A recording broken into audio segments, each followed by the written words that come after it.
Hello and welcome to another episode of the Arena Craft Podcast, a show dedicated exclusively to Magic the Gathering Arena. I am one of your hosts, Arjuna. I'm joined today by one of our other hosts, one of our many hosts, but you know, the only real other host, the one and best of one, it's Covert Go Blue. How you doing today, CGB? Hi, it's the one in the co-hosting duties here on the Arena Craft Podcast. Many have challenged, but only one rose to the top to ride shotgun week after week. It is Covert Go Blue.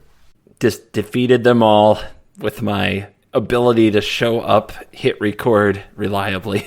You know, as we're talking, I'm seeing in the background of Covert Go Blue's setup, he's got like this big sheet with Nicol Bolas on it, and right next to it, this Christmas tree with like a Nazgul perched on top. That is Rodan. This is a Godzilla-themed Christmas tree. Okay, there you go. You can, it's hard to see, but in the middle there's a plush Godzilla. You can see kind of the red mouth and the claws. Oh yeah, and there's a King Ghidra behind my chair, but there's also a bunch of smaller Godzilla action figures you can't really make out. Yeah, it's a Godzilla-themed Christmas tree my wife put in the office. Yeah, this is just about the most CGB thing I can imagine right here. So she did awesome. I was terrified. I've never let my wife decorate my office in all our years together. Man, Covert Go partner coming through, dude. Love it. Indeed. Love it. Well, speaking of coming through, we have a fun level up episode for you today, the first of its kind on the show. I mean, I would like to think that every one of our episodes is some kind of a level up episode because we're just that good. But in actual fact, this is the first time that we're really focusing on deep diving into a concept to help you specifically get better at the theoretical side of Magic Arena. So we're going to cover that. First, another kind of coming through. This is episode 52 of the official weekly releases of the podcast. Lord knows how many random bonus episodes I've made you suffer through. But what that means is that next episode, we celebrate the year anniversary of the Arena Craft Podcast, which is a pretty... Yay. Yeah, right? It's a pretty big event, considering the fact that... Yeah, we're gonna need some kind of WWE to go down here, you know? Mm-hmm. But it's a pretty big deal considering the fact that most podcasts die, you know, anywhere from 2 to 7 episodes in. So We've beat the odds, and not only beat the odds, but smashed the odds by having this wonderful audience of amazing people who show up week after week to listen. This show has definitely exceeded my expectations of where it was going to go in the first year. We're hovering right around that 100K downloads metric on our Whoa. Yeah, dude. I didn't know that. Isn't that sweet? Dude, 100K downloads? That's insane. It's a lot of downloads, right? And that's not counting the views on YouTube. So including all of you wonderful YouTube viewers, we've already had well over 100,000 episodes listened of the Arena Craft Podcast, which is pretty special. So in order to celebrate this momentous occasion, Covert Go Blue and I have decided to do a special episode, and this episode is going to be, you guessed it, an AMA. Ask Arjuna anything. Ask Arjuna anything. Only ask CGB questions that make him look good. All right? Are we clear? No. Okay. I that was just a joke. I will play along. I am being dragged somewhat kicking and screaming into this because anybody who watches my Twitch knows that I get really burnt out on answering the same questions over and over. So I'm getting dragged into this a little kicky and screamy, but I've never done one in podcast form. So I'm optimistic that the questions will be big-brained, high IQ, high-minded, and fun to answer and interesting. I have faith. I have faith in the podcast community. So here's what you're going to do, all right? You're going to think of a question for CGB. Or Arjuna. Real long and hard, all right? And then whatever it is, you're going to dumpster it, all right? You're going to put it in the trash. You're going to pour lighter fluid on it, send it up in a ball of smoke, and then you're going to come up with another question, which is even better. That's the question you're going to ask, all right? So we're looking for next level questions here, all right? We're not looking for like, CGB, how do I play standard?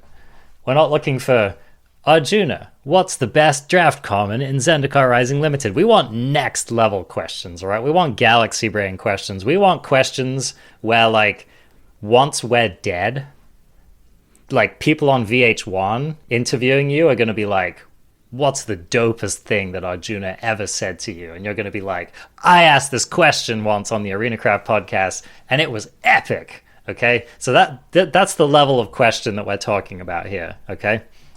Next level questions. The forum in which you're going to ask these questions is the ArenaCraft Discord server. You can find a link for that in the show notes, and we are going to have a little channel. It's going to be called, what am I going to call it? Anniversary. ArenaCraft Anniversary Gigabrain Questions. Gigabrain questions, all right? So you're going to go in there and you're going to post your questions. If you happen to be someone born before the year 120 AD, you can also send an email to arenacraftpod@gmail.com. All right, so that's giving you an out if you're one of these people who's like, I don't use Discord because where? All right, so you can also email us, but go to the Discord, sign in, make an account. Trust me, it's worth it. Come to the ArenaCraft Discord and leave your questions, and we will answer them on air. And we may have some other fun stuff as well. Now, since we do have quite the YouTube audience, can we clarify? Are you taking questions and comments? You know, in the YouTube comments? I was thinking about like offering that, but to be honest, what's the English phrase? I can't be asked. Wow. Okay. So, because you have to be really clear, because I don't know how many times I've said, you can send me questions on my Twitch show, and people leave 500 questions on my YouTube comments. You gotta spell it out. We're not taking questions from there. All right. YouTube is going to YouTube. If you feel like posting comments on YouTube, I can't stop you. I just can't guarantee they're going to make it onto the show. All right. Exactly. So, I mean, for starters, if you want to leave a question via YouTube, leave them on the right episode. All right. Let's start with that one. I'm not going back through the catalog, all right? Maybe if you're wise enough to pick the right video and leave a comment in the right place, maybe, all right? If only you could see this. This man knows. He's been there. I've seen things. He's seen it all.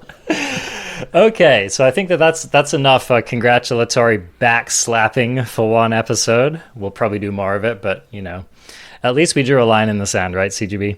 Yes. Okay, so now let's get into our level up episode. Now, this was born somewhat coincidentally out of Covert Go Blue and I commiserating over some of the, shall we say, inventive questions that people have asked us during our streams and in various other venues while we were playing the game of Magic, The Gathering.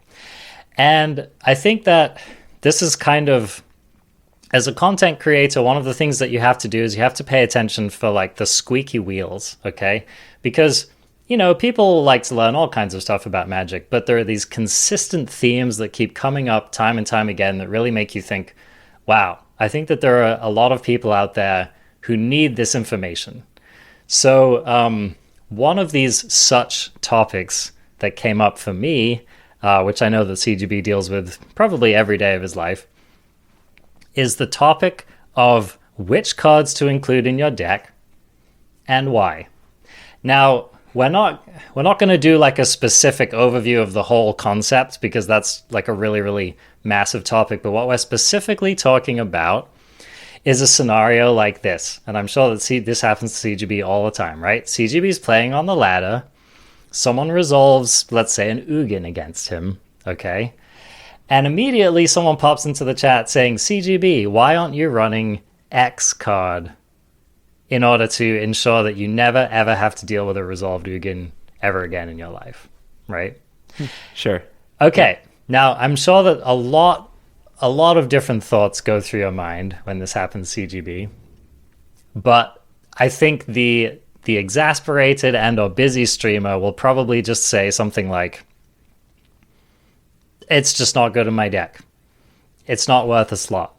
My sideboard's already full, etc., etc., etc., whatever it is, right? So you hear this all the time of streamers being like, basically like, I'm not going to do that, and I don't really feel like writing a book to explain my decision-making process. So what we're going to try to do on this episode is to write a little bit of that book and to go a little bit more in depth on why you do or don't make the decisions you do to put specific metagame cards in your deck. So that's the broad level topic. We're going to take you through some examples, okay? And the first example that I have, I think, is a very, very basic one, and it's going to illustrate the point very, very simply. And then I have a feeling that some of CGB's examples will be a little bit more pinky out, sophisticated examples. Maybe. So we can get get the full pinky spectrum is ready. covered. All right. Pinky is ready. So CGB, I was playing in a best of 3 matchup in the limited format. And I was playing Zendikar Rising. I know a format you know a great deal about, but I think that you'll be able to comprehend. I think you'll be able to comprehend the concepts here, right? Okay. So I'm playing a deck, and most limited decks are these kind of like mid-rangey creature piles with a slant towards some are a bit more aggro, some are a bit more late game. But I'm just in like a normal limited matchup, right? So my deck is like some pile of, I think I was on maybe like, let's say I was on an Azorius party deck, okay? So I just have a bunch of creatures. My opponent has a bunch of creatures. And in game 1, my opponent resolves a Legion Angel against me, fetching up nothing because this is limited. So this is a 4/3 flyer for 4, which, is a pretty good threat in limited. They proceed, it was a close game, but they proceed to beat me down with it and win the game on the back of this Legion Angel, okay? So, lost to a, not a bomb, but definitely like a pay attention to this kind of a card, all right? So we go into sideboard, and I happen to have 15th picked this card. I'm trying to remember the specific name of it. It's the equipment that gives your creatures flying, okay? Kite sail, something free Cliffhaven kite sail. Yeah, Cliffhaven kite sail. I think that's the card. Okay, Cliffhaven kite sail, which I did not pick by choice. Okay, this is just a card that's chilling in my sideboard because it was in my pool. It was like a last pick in one of my packs. And someone says, "Hey, why don't you put Cliffhaven kite sail in your deck as a way to deal with your opponent's flyer?" Okay. Now, I don't want to drag this player through the mud. It's a fair question to ask, all right? Fair question to ask. You have a sideboard card. This is what sideboard cards are for, right? You look at your sideboard cards and you're like, what's going to be good against my opponent, okay?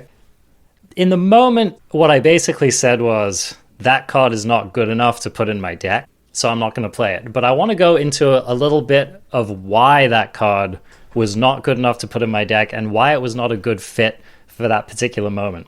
And in order to do so, we need to talk about this concept that CGB brought up, which is your deck having a plan, okay? I think that, tell me what your quote was, CGB. It was something like, decks need plans, not cards. Oh, I put it on here somewhere. Oh, here it is. How to use a game plan to beat a deck instead of playing narrow answers to beat one card. Yep. Absolutely. Okay. So, yeah, and the idea, if I can just expand on it, because it's not the freest flowing sentence of all time, but you want to have a plan for how to win the game rather than sideboarding in an answer that just barely solves one problem. What you have to ask yourself is, can you win the game in spite of that problem? If your deck has a plan to win the game, and it doesn't matter whether they resolve, in this case, a 4/3 flyer, and whether or not you can block that 4/3 flyer with a creature of equal-ish power size, if you can win the game despite that, then you don't need the answer to it. You can instead play cards that forward your game plan and force the opponent to stop you instead of trying to always have the answer to everything, which, let me tell you, as a control mage, always having the answer to end everything was just like this endless quest in my Magic career that came to an end when I realized it's impossible, and that no matter what kind of control deck you build, there will always be something that you can't deal with cleanly. And as a result of that, you need to have a game plan for how games will end that can basically ignore or go through certain cards. Absolutely, which I think is probably one of the reasons you've become such a Yorion mage, right? Because Yorion decks are a really great example of, like, they have a bunch of answers, but they can have a very proactive game plan. You know, like if you let a Yorion deck just cruise along and do what it does, they're going to pwn you eventually. So it's kind of cool because I didn't even have to tell CGB anything about the scenario for him to have picked up on the key reason why I wasn't interested in running that card in my deck. The simple answer was that my deck was full of pretty good cards, and my deck had a plan.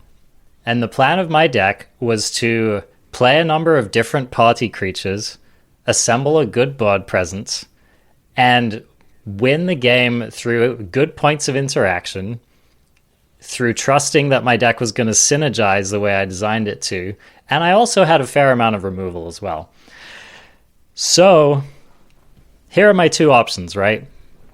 Option A, I can be afraid of one flyer that I saw in game one, and I can bring in a card which has basically zero synergy with my deck, right? My deck was not trying to put creatures in the air. Now, sometimes people do this in Limited, right? You usually see it when you have kind of a mediocre deck. Maybe you draft like a bunch of cheap, like 3/1s for 2. You saw this a lot in the Theros Beyond Death Limited, where people would get a bunch of the Hellhound, whatever that guy's name was, the 3/1 hound that came back from the graveyard. I think it's like Raging Hellhound. Raging Hellhound, yeah. So people would have these like hound kite sail decks, right? Where you just have a bunch of hounds and you'd have like the flying equipment and you were just trying to freaking get there. You know, you were just trying to get your flyers into the air and just get the game over with, right? Which was kind of, in my opinion, the only reason to have that strategy was because your draft train wrecked. And this was just kind of your try to get around it. Quick win, kind of an out. But this was not one of those decks. My deck actually had flyers already in it. But it also just had strong ground attacking forces, and I was just confident that my plan was going to work given a chance. I was also confident that my opponent's deck was not chock full of flyers, okay? Now, this is an interesting scenario. I actually had a different game in Limited in Theros Beyond Death where I was playing against it was like a blue-white flyers deck, okay? And my opponent's deck was like mono flyers. They had a bunch of those 1/2 birds that made enchantments cheaper. They had some flying chimeras. It was like their whole deck was flyers. And I was looking at my Gruul aggro deck with just a bunch of chonky ground creatures. And, you know, the light bulb moment went off when I was like, this Clifthaven Kitesail is going to be the best card in my deck, okay? Because all I need to do is play a bunch of creatures that are all bigger than my opponent's creatures, and I can just give my biggest creature flying every turn, and it's going to be a nightmare for my opponent because all of their flyers are small. They're not going to be able to get through. So in that matchup, I brought in the Clifthaven Kitesail. It was called something different in that set. It's the same card. Yeah. Okay. Yes. I was going to say the Arcane Wings. Or yeah. whatever. Yeah. Exactly. Pretty much the same card. But in that matchup, it was fantastic because my deck's plan was not going to be very good against my opponent's plan, all right? I was looking at my Gruul deck with a bunch of these chonky creatures, and I was thinking, if my opponent just gets some flyers down and gets a little bit of interaction, there's no way I'm going to be able to keep up with them, right? They're just going to peck me to death in the air. I don't have a good plan against them. This Clifthaven Kitesail is like one of the stronger ways for me to just like gum up the air and make their creatures suck. So I brought it in, and it was a fantastic card. It won me game 2. It was so good that in game 3 they had to bring in artifact removal to get rid of it. Okay, so that was an example of that card being really fantastic in a matchup. This matchup, it was not that. They were not playing a flying deck. I did not need to give my creatures flying. That wasn't part of my game plan. And I was confident that the deck that I had built was going to be able to do the thing it did. If my opponent was lucky enough to get like another turn for Legion Angel, and I was unlucky enough to not have an answer for it, sure, maybe I would lose in another game as well, okay? But there's a difference between your opponent running hot, getting lucky against you, and just having it, and you not having it. There's a difference between that and between needing to contort your deck into something that it doesn't want to be in order to try to have a chance against this one card that your opponent played against you.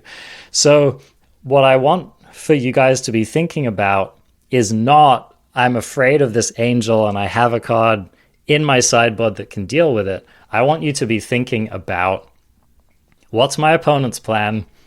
What's my plan? How do I make my deck and my plan better against my opponent's deck and their plan? All right. So we're stepping outside of cards and we're stepping into the whole arc of a game. How does it look? What are the key inflection points? What am I actually worried about in my opponent's deck? You know, the kind of things that I get actually worried about in Limited are my opponent's curve is a lot lower than mine, and they have a lot of very, very strong aggressive creatures. Is my deck too slow? In a situation like that, what I might do is board in a bunch of cheap, mediocre creatures just so I can block, okay? 2 mana 1/3. Let's go. Right? Let's go. That's it. So these are the kind of things that actually keep me up at night when I'm playing Limited, okay? I'm not worried about, like, oh, my opponent resolved their, strong flyer on curve and I didn't happen to have my sideboarded artifacts to be able to put blockers in the air to deal with it. So that's a really solid level 1 approach to Magic. And hopefully I've managed to clarify a little bit there. Now, let's ship it over to you, CGB, and see if you can come up with another example of something that comes up a lot for your audience that you have to deal with. Sure. I'm going to start out with something that we talked about last week when I asked you to expand on being a grown-up about your sideboard and playing cards to complement your plan, not just because they're answers or just one-for-ones.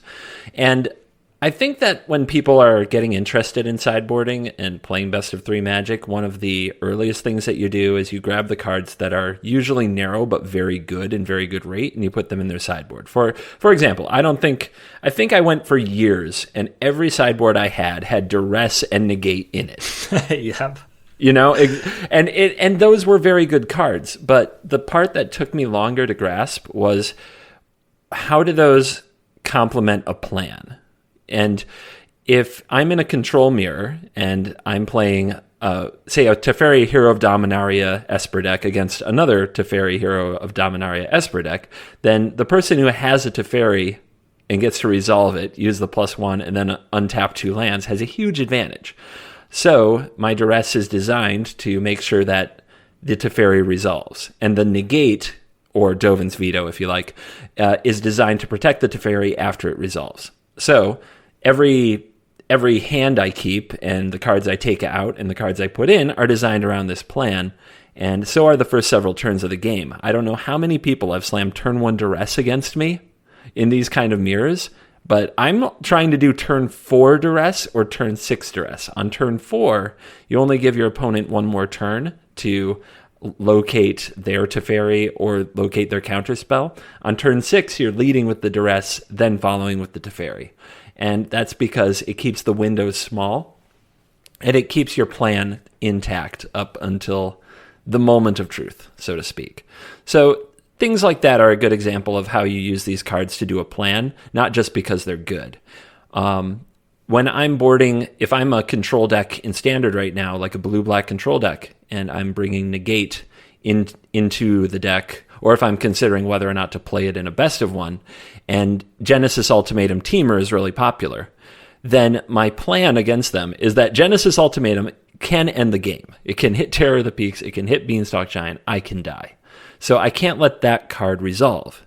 So if I have a negate, I'm not going to negate Cultivate or Beanstalk Giant or Stomp or whatever else is going on. Probably not even the Great Henge in some scenarios, depending what the rest of my hand looks like. It's really there to make sure I don't lose to Genesis Ultimatum.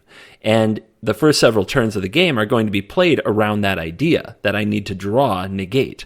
I'm not going to sit there holding up an eliminate, waiting for them to play a Brazen Borrower. I'm going to play Maze Mind Tome and use it to draw, and I'm going to dig for negate, because if I don't have one on the turn that they cast Genesis Ultimatum, the game could be over. So the plan, so to speak, against Temur Ramp is to counter their big card, Genesis Ultimatum, and maneuver everything else around that. My usual win con is Ashiok, -7, casting Terror of the Peaks and Beanstalk Giant from their exile pile, which is delightful and lovely, and I encourage anyone to try it. But it's that idea, like, how do I win this game? What is the plan? What is the actual end game? I'd like to use a janky best of one example of this, if I may. I'd love to. Can I just ask you a quick question, though? Because this brings up something that I think is a really good point. Okay, which card would you rather have in your hand versus the Ultimatum matchup? Would you rather have a Duress or would you rather have a Negate? At which point? Where are we in the game? Like opening hands, middle of the game? Middle of the game. Turn 4, 5, 6. Before your opponents had a chance to, get all the mana down they need. And they're not like a mile ahead of me on the board. It's about even. Exactly. Then I would want, and I do think that there's arguments both ways. Maybe this will be fun. But yeah. I would want the Negate because the opponent could always draw the Ultimatum. Yes. But if I were under pressure, if I had to play to the board and there was no way I was going to hope, maybe I missed a land drop, if I was going to have trouble resolving things and keeping the mana open, I would rather have the Duress. Right. So it's situational, but I think I would also choose Negate in the head-to-head, and here's why, okay? Actually, there's a couple of reasons why. The first is, like you said, Negate protects you against the top of your opponent's deck, whereas Duress does not. But the second reason is, if I cast Duress and my opponent has the Ultimatum, I spent a mana and a card at sorcery speed on my turn, and my opponent just lost a card, right? So even though I got that maybe the best card in their hand, I'm down on the exchange overall, okay? In the other example, though, if my opponent taps 7 mana to cast their Ultimatum and I can negate it for 2 mana, that's a massive tempo swing in the game. Yeah. So and to clarify on it, like just to kind of say what you said in a few different terms, this is one of the reasons that discard is not usually as good as counter magic, because if you pay 1 mana and use part of your mana and your turn to take a card from them, they paid 0 mana essentially to play a card that got rid of a card of yours. So it's not that when you said down in the exchange, you're not talking about cards. It's a 1-for-1, but it's a tempo loss. Absolutely. And you're also forced to do it on your turn, right? Which, especially for a control deck, is a bigger cost. Because the whole point of most, not all control decks, but a lot of control decks, the big point is that you gain advantage by playing on your opponent's turn. So I just think that it's interesting to think about that, like rather than just load your sideboard up with these cards that are good against control or good, whatever matchup, you need to actually be thinking about, when do I play this card? Why do I play this card? What's the inflection point in the game? How does it make my opponent worry? How does it limit my opponent's ability to do different things? Duress is how do I say that? It's not a very good card. It can still be a fantastic card in a right matchup, but it's a very specific effect. And I loved how you clarified, CGB, that in your Teferi deck, you're not just playing Negate because it's a good card, right? Or you're not just playing it because it's good against control. You're playing it to protect your key spells on key turns, and that's why it's good.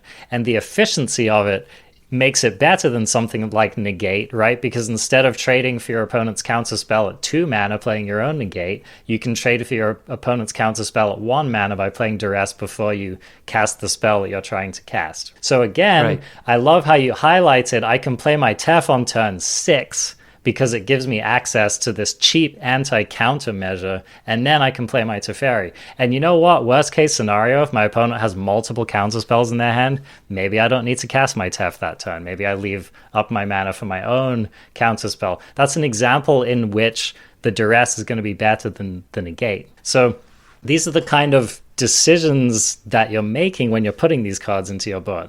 Okay, I interrupted you, CGB. Take it away with where you were going. I have two examples. One's spikier and one's jankier. Which would you like first? Oh, give me that jank, baby.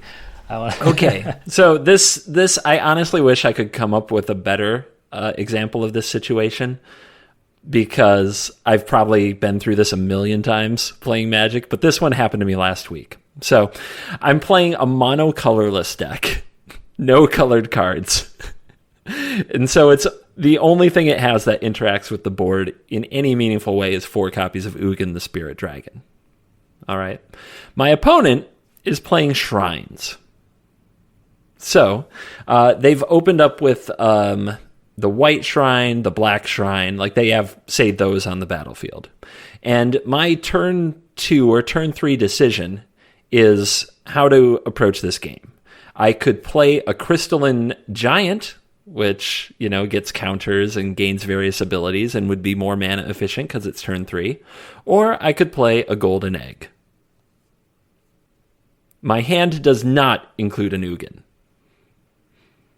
So, the idea is, how does this game end? I don't think I can race the black shrine. It's going to be draining me and gaining life. My deck is not designed to be a beatdown deck.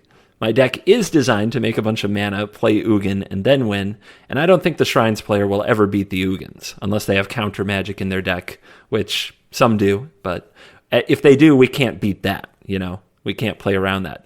So I played my turns very inefficiently for about 6 turns, when the opponent literally had me to where they could drain me out with the Shrine. But during that time, I took every draw step I could with Golden Eggs, every scry I could with Maze Mind Tomes. I even played a small, a 4/4 snake when I could have had a bigger one, just so I could also draw in the same turn with Bonder's Enclave. Stonecoil Serpent, that's the card. And it turned out that Ugin wasn't in the top half of my library with 4 copies, but it was the 29th card on the last turn before I'd lose the game. And I drew it on the very last possible turn when my opponent had all 5 of the Shrines and the Sanctum of All about to pop off, and I exiled their whole board and went on to win from there. If at any point during any one of those turns I had prioritized playing the biggest creature, I would have lost that game. And it was because I think it was turn 2 or 3, I came up with the Dex plan. So that's an idea of how you can put things into a best of one context when it comes to cards. And then when you're talking about building your deck and you're talking about narrow answers and how they fit into your plan, you don't want cards that can't fit into some kind of plan. You just don't want them. But now, having covered that, how you play the game according to your plan, knowing how it has to end for you to be successful, now we can do the sideboard talk, which I think leans even more into yours. Do you have anything about the colorless versus Shrines matchup before I move on? I just think that's sweet. It's a rivalry for the ages. I've played on both sides of the matchup, and I love it. I love it. It's so... I think that the best thing about this story is that I would look like a total idiot if I just lost that game. Yeah. I would. Yeah. And that is something else. You can't be afraid to make plays that will make you look bad if it leads to the place where you win the game, and the other lines, even though they look right, don't. I can't tell you how many times if people watch your content that they will second guess everything you do. But if you have an idea of what the plan is, you have to be willing to chase it as long as it makes sense to do so. Well, and you hear this a lot, you see it a lot with pro play, where a pro will make they'll take an unconventional line, and us with perfect information as the viewers see that it's the wrong line for that point in the game.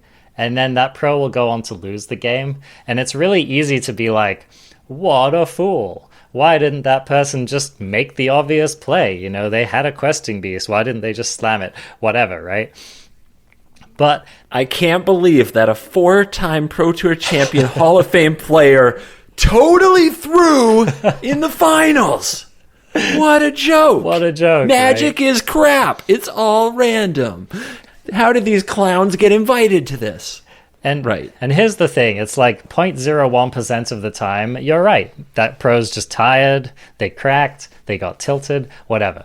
But the other just vast majority of the time, it's because they're considering what's most important in the game, and what they think is most important is not the thing that chat thought was really important. It's not curving out. It's not, making the obvious play. It's not trying to swing for lethal this turn.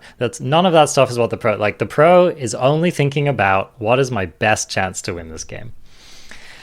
So it's, 100%. It's probability, right? We're not talking about like, how do I win this turn? We're not talking about how do I make my opponent look stupid? We're not talking about how do I try to lock this game up really quickly because I hate this matchup and I want to get on to the next game. None of that stuff. We're talking about what do I think is going to give me the best chance of winning this game. Okay. On that note, do you want to get into the spiky one? Yeah. Let's talk about the spiky one. Okay. This is another one from last week. This is me playing with a friend of mine who's preparing for competitive historic. My friend is playing a deck you'd like. It's Dimir Yorion Demonic Pact. Oh, yes. With 4 Love Narsets. Deck. Yep. It's got like Narsets, Mind Stone, 4 Demonic Pacts, a variety of counter spells, removal spells, Thoughtseize, Fatal Push, Answers. It's a reactive deck. Playing against Sultai Nissa. Nissa, Uro, Hydroid Krasis. You see this all over the ladder, right? If you play Historic. And wins game 1, I believe, if I'm remembering correctly, and goes to sideboard. And in the sideboard has access to all these cards. Aether Gust, Negate. I think there were some Mystical Disputes. All these like sweet counters and things like that. And of course, grabs them all, brings them all in, cuts the cards that don't look nearly as good, like Fatal Push, right? And a variety of other removal spells, like Eliminate. And all the things that just basically said kill one thing, all of those are out. The sweepers, removed. So basically a counterspell game with 4 Aether Gust into game 2. And I bring up at that point, I'm like, I kind of feel like you might want Henge's expertise. And the question mark, was, well, what is that good against? It might kill a Nissa land, but you still have to deal with the Nissa. It might kill a baby Krasis. It doesn't do anything against Uro. Like, why would we want this, right? So, Henge's, we kind of dismiss it. And by the way, we're watching the VODs at this point, looking for what we could have done differently in the matchup. And let's just talk about that card because I think a lot of our listeners may not be familiar with it. Oh, yeah. Yeah, Henge's expertise, 2 black sorcery. Creatures get -3/-3 until end of turn, and you can cast a card of CMC 3 or less from your hand when it resolves without paying its mana cost. Yep. Okay. Bingo. Okay. And so we're watching the VOD, so we're talking about what we could have done differently. And game 2, like a Hydroid Krasis resolved. There was some back and forth. Nissa got Aether Gusted, but then resolved the following turn. This 2/2 Krasis stayed on the board the whole time and attacked Nissa's. The 3/3 land left over from a Nissa one time ended up dealing a ton of damage. And we got into the mid game, and my opponent, the Nissa deck is out of cards, but they have like 2 3/3s and a Krasis. And we're looking at our deck saying, yeah, there's nothing we can draw to get out of this. There's like no way back into it. We can draw a Demonic Pact and kill one of them, but we're still going to get beaten to death over the following 2 turns. So, and then in game 3, like we look at the deck again, and let's look at it with fresh eyes. We had sideboarded against a deck that did plan to attack you and your very important Narset Planeswalkers with 3/3s and 2/2 bodies for the most part. We had sideboarded out everything that could kill those. We were a pile of Aether Gusts and Demonic Pact, but that was about it. And the opponent could definitely sideboard answers to the Pact. So getting Pact to resolve wasn't clear, and it might take too long. And the lesson from that was we sideboarded it into all the right reactive cards, but we had nothing for something that resolved, and our deck wanted to play things at sorcery speed. We needed Narset on the table. We needed Demonic Pact on the table. We needed to play Mind Stone. So something was going to get out there, and once it was, we had no way to kill it. Yep. So as dumb as it looked, and even though it wasn't card advantage, it looked like Yahenni's Expertise would have been really good for that matchup, because it would play into the plan. We need to make some early plays. The opponent's probably going to get a Baby Krasis and a Nissa or something like that. Yahenni's Expertise can sweep up the leftovers, and then we can also put the most important card directly into play, Narset, where hopefully it isn't getting attacked every turn. Because having the Narset on the table to keep the opponent from drawing with their Uro and drawing with their Krasis was usually the most important part of that matchup. So that's an idea of the card doesn't even look right for the matchup, but it fits the plan. We had to have a plan. The plan of never die to anything with no solid removal wasn't going to cut it, right? Yeah, to wit on this note, I just watched a matchup in the Zendikar Rising Championship, which is in process as we are recording this episode. So earlier on today, it was this really, really sweet matchup between an Azorius cycling deck featuring Drakehaven versus I think it was a Sultai deck or maybe a 4-color mid-range deck, but basically the Nissa Krasis deck. And that was exactly how this Azorius player lost games 2 and 3 of this matchup, was that they had all of these Ether Gusts, negates, whatever in their hand, and their Sultai opponent is just like Shock Typhoon, Shock Typhoon, Shock Typhoon, eventually find the right place in the game to resolve my Nissa. And that the Azorius player just died to a bunch of Shock tokens and Nissa lands. And it was cycling Shark Typhoon, right? Yeah, exactly. Yeah. Yep. Just to be clear, for those who think that you just slam it on 6 at all times. No. Yeah. No, the Sultai player, they had 3 Shock Typhoons that they drew in the first 5 turns of the game or something. And it was basically cycle a Shock for 2, go. Cycle a Shock for 3, go. Cycle a Shock for 4, go. And this Azorius player was looking at their hand full of counter spells and, whatever. And they were just like, what am I ever going to do against all of these tokens? So, Yep. Yeah, I just like to finish the thought. It's a classic example of why am I really, why do I bring in negate for my control mirrors? It's not necessarily that them siding into more negates was a bad idea, but it was just clearly not covering the whole plan, right? So It's a really, really important thing to think about. It's also an important thing to think about because it leads to your opponent knows how you're going to sideboard, and they're going to sideboard too.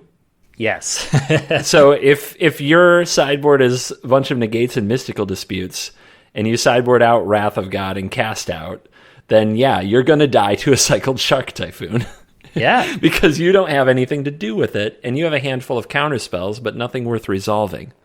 Right. It's the classic lose to Thief of Sanity in game 2 kind of a control thing, right? You bought out your control opponent boards in some cheap threat that can run away with the game, and it's just over.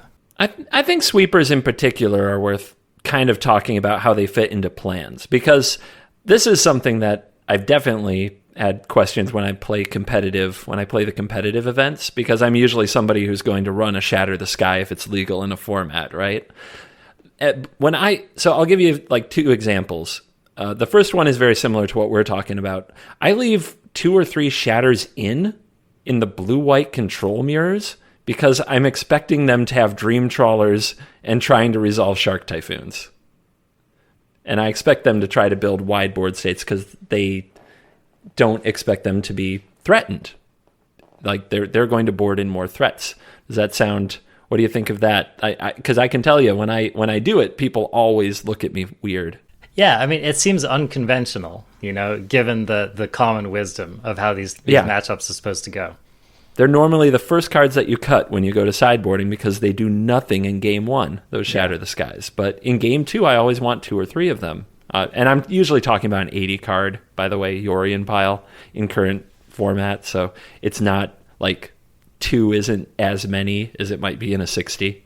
Yeah. But it's still, you got to have a reset button. You have to have an out to a resolve Dream Trawler, because what you've got to know is your opponent if they're running Dream Trawler, they're going to fight to resolve that Dream Trawler, assuming you can't kill it, assuming you took those cards out. If you can kill it, you get the first untap step.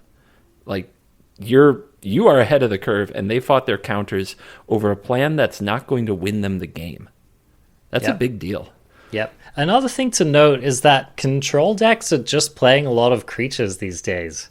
I think Duress and Negate was better in the old control matchups where your opponent's only win con was a Teferi emblem. They might have literally no creatures in their main deck, and they might, maybe they have like an Aetherling or, some kind of sidestep threat in the post-board matchup that they want to run. But control decks used to be very, very creature light and very, very win con light.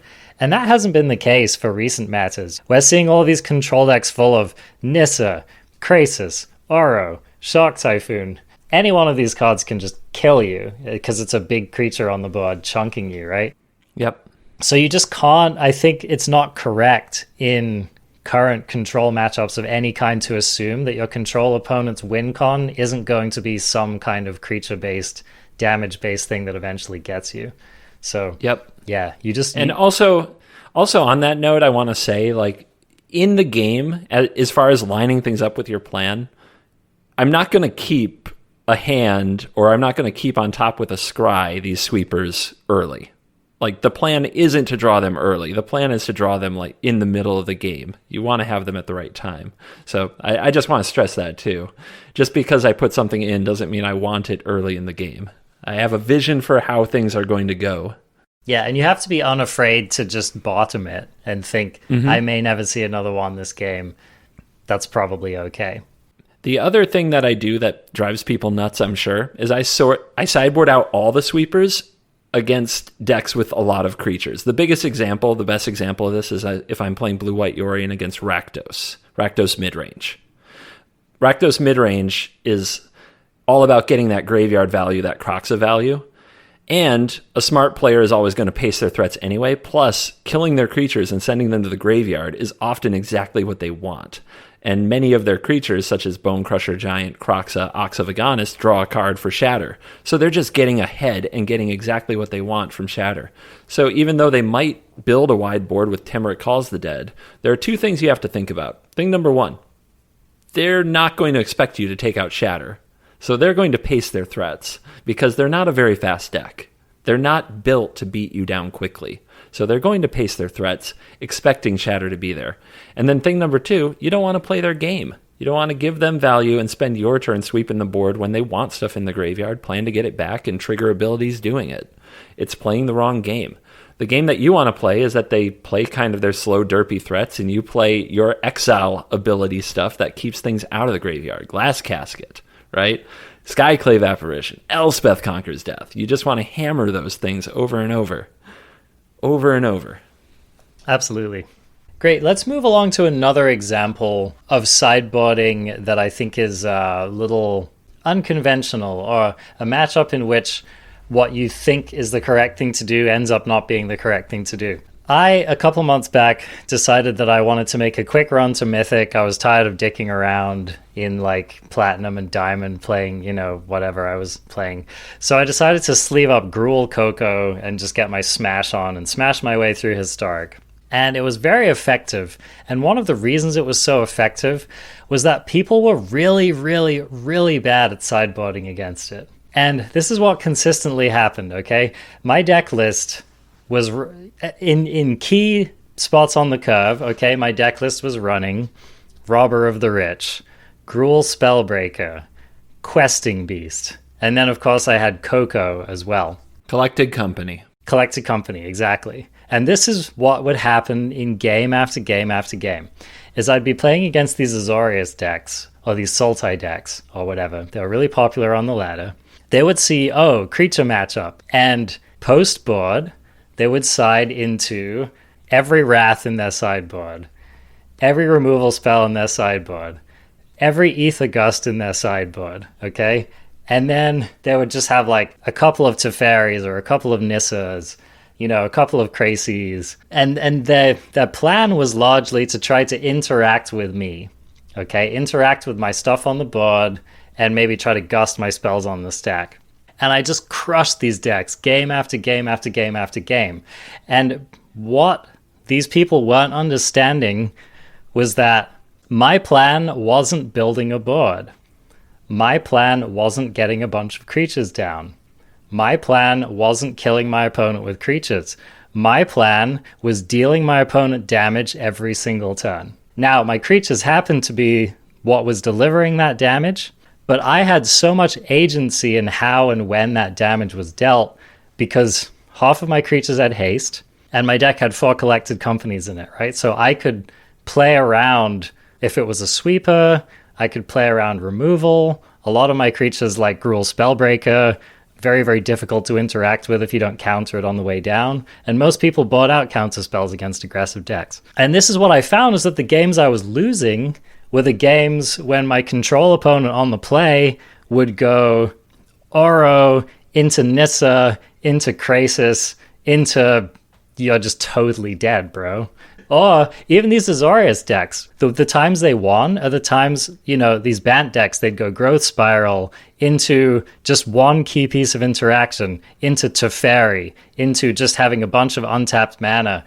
They were consistently beating me by resolving their powerful threats that outscaled my dorky creatures. Okay, my 2/2 haste looks great on turn 2, or it maybe looks great if I hit it off of a collected company at a key point in the game, but if my opponent has like a Teferi down and they have like a Settle the Wreckage or something like that, my stuff looks laughably bad. So this was like a big aha moment for me when thinking about sideboarding, because what I realized was that there's like these conventional wisdoms about how control decks are supposed to board against aggro decks that just weren't working. They were missing what was good about their deck, and they were missing what was good about my deck. I always knew when I was playing against a savvy opponent, because they'd keep in their threats against me because they recognized that 1/4/4 Krasis was just worth like 2 or 3 of my dorky creatures. I think about this a lot when I'm building sideboards because, again, I think it was that thought of I'm going to take out powerful cards in my deck and bring in weaker cards to try to beat my opponent's, essentially weaker cards, when what they should have been doing is focusing on staying alive long enough to resolve their spells that was so much more powerful than any of my spells, and then get to a mid game where I just couldn't keep up with them. And I'm sure you've seen this a lot as a control mage, right? Well, it's definitely something that took me a long time to get right, because it plays against what I love about Magic, and I alluded to it before. It's the quest for like the perfect control deck that has answers to everything at all points. Because if you build your deck in a way that you have answers to everything, there's always you kind of always have this out at the end of the game. Well, I just didn't draw cards such and such at the right time. Right. You know what I'm saying? Yep. So that is such an easy thing to lean into if you're a control mage. Aggro mage, there's probably an equivalent. I'm just a control mage, so it's hard to identify it. But I think that is a trap, whereas instead of having, like, if I got absolutely destroyed by an enchantment and I never drew my Heliod's intervention, I can always say, well, I dug like 12 cards deep and I didn't draw my Heliod's intervention. This game is crap. I just got unlucky, but I am superior deck builder control mage, and I'll find it next time. But if that Heliod's intervention were a Baneslayer Angel that just killed the opponent instead of sitting there watching them pick you to death with, I don't know, the Black Shrine or something. I don't know what exactly is the right example, but the idea is, what if our plan was to kill the opponent or just outscale them, outclass them with a better card? And I think that's what you're getting at with your... because what I wanted to say is, when listening to that, I was like, what should the blue-white player do? Because our natural inclination is, it's creatures, we need more answers. We need more cheap answers. And you do need those cheap answers, because what you said, the plan is to stay alive. You need the cheap answers, but then you need to have something that you play that invalidates the rest of their cards.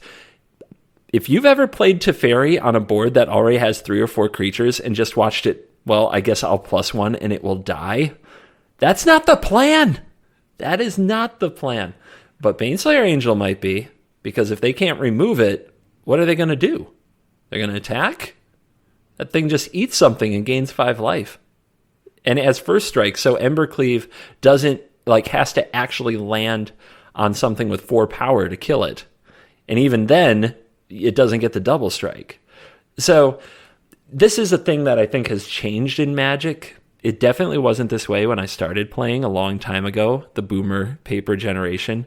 Reactive deck could always sideboard in more correct answers. The aggro decks always tried to find some better threats. Nowadays, the people in the know aren't sideboarding cards, they're sideboarding plans. And the plan might be for the deck that was the control deck to have a creature that finishes the game or takes over a board state. The aggro deck might be looking for a planeswalker or an enchantment that can diversify its threats, play a longer game, and keep the cards flowing. That's the way Magic is now. Yeah, absolutely. The best players are on plan. Yeah, I would, in this Gruul deck, one of my favorite sideboard strategies against control was I would bring in Clothis.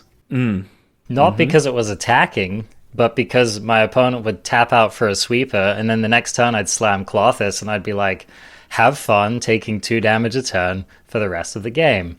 And you're probably never going to get your Uros back out of the graveyard either. And so that was just an example of doing something that's a little bit unconventional, right? Most people think of Clothis as being like an anti-sacrifice card, but I was just looking at these Azorius decks, and just being like, if Absorb is your main avenue of gaining life, what if I just play around Absorb for the rest of the game, but you take 2 damage a turn? And you'd see these players mousing over the Clothis and just being like, crap, how am I going to deal with that card? What do I do? Yeah. So here's what a Gruul player doesn't want to see. Are you ready? Are you ready to hear the card that a Gruul player, especially one not running Ember Cleave, does not want to see? Elder Gargaroth. This is the card. You look down at your stupid Gruul Spellbreaker, and you look across the table at your opponent's Elder Gargaroth.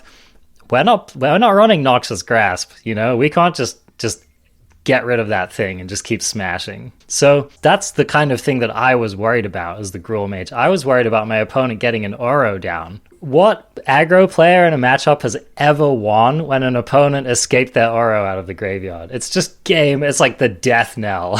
Careful.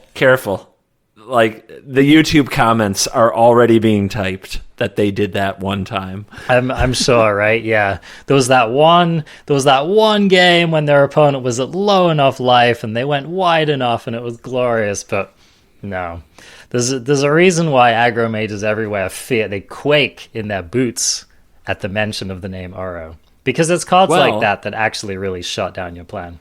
It leads us to another great plan, though, because I actually saw exactly what you're talking about happen today watching the coverage, and it's because Claim the Firstborn was still in the Sacrifice player's deck. There you go. Yep. They had a plan. You make the Uro, I'm going to take it and slap you with it. Yep. Whereas normally, Claim is kind of an anti-creature card. That deck doesn't. It took people a while to find this plan. Nowadays, it's taken for granted. But when you look at Sultai, the lands from Nissa, the Uro, and the Krasis all get claimed. But when people were first playing the matchup, people would cut Claim right away because there might not be a battlefield presence for several turns in a row. So, yeah, it's another example of a plan. You keep the claims in, you expect them to get Uro, but you take it and kill them with it. You find a way to have the better plan, to be the one. Basically, it's like 2 hands, right? You're trying to get your hand on top of each other. My dog loves this game. I put my hand here, that she puts her paw here. I put my hand on her paw, she moves her paw on top of my hand. You want to be the one on top at the end with the good plan, not the individual card. So I think one of the morals of the story here is question the conventional wisdom about what seems right. And when you're looking at your sideboard, don't just immediately reach for duress, for negate. Don't be that player who's just doing that. Also, when you're net decking, think about the meta, okay? Because oftentimes someone will release a deck that was really great last week, or this is the stock build of goblins from like a month ago or something like that. And that's not the meta we're playing in right now. And you've got to be willing to, as the saying goes, kill your darlings. This is a phrase used with writing, but it's equally true of Magic. You've got to be willing to look down the deck list and say, I love this card, but it just sucks in the meta. Or there's just like this much more boring card, which is better at the moment than what I was doing before. You got to be willing to do that kind of thing. Anyway, we have spit an incredible amount of flow here on various aspects of Magic, but I hope that this has helped for you, the listener, to get a little bit of a level up and stop thinking about cards and answering cards and start thinking about plans and answering plans. And when you do this, your game in Magic is just going to blast through the roof. I promise you. Agreed, man. This was a lot of fun. I hope that people out there enjoyed it. Awesome. So, if you enjoyed this Level Up episode, let us know. Leave a comment on YouTube or in the Discord, or you can write us an email the old-fashioned way. You can even send smoke signals. We take those too. You can find the ArenaCraft podcast on just about anywhere that podcasts are distributed. We're on iTunes, we're on Stitcher, we're on Spotify, we are on YouTube. You can find Covert Go Blues content on the YouTube. You can also find him on Twitch. And remember, again, just a quick reminder, we are doing an AMA episode, the first of its kind, on this next episode to celebrate a year of doing the ArenaCraft podcast.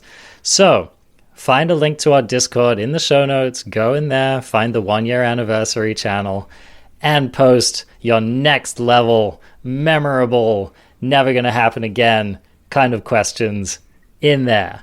CGB, I'm stoked to hear your deepest, darkest secrets next week. Oh my gosh. First question. Why didn't you sideboard in the Cliffhaven kite sail against the Legion Angel? Oh, I'm ready. Lock it in. Lock it in. First person who asked that question. No, I'm not going to incentivize this nonsense. It's already done. It's already done. The axe has fallen. I will look forward to your only the best, only the top shelf questions next week on the ArenaCraft podcast. Later.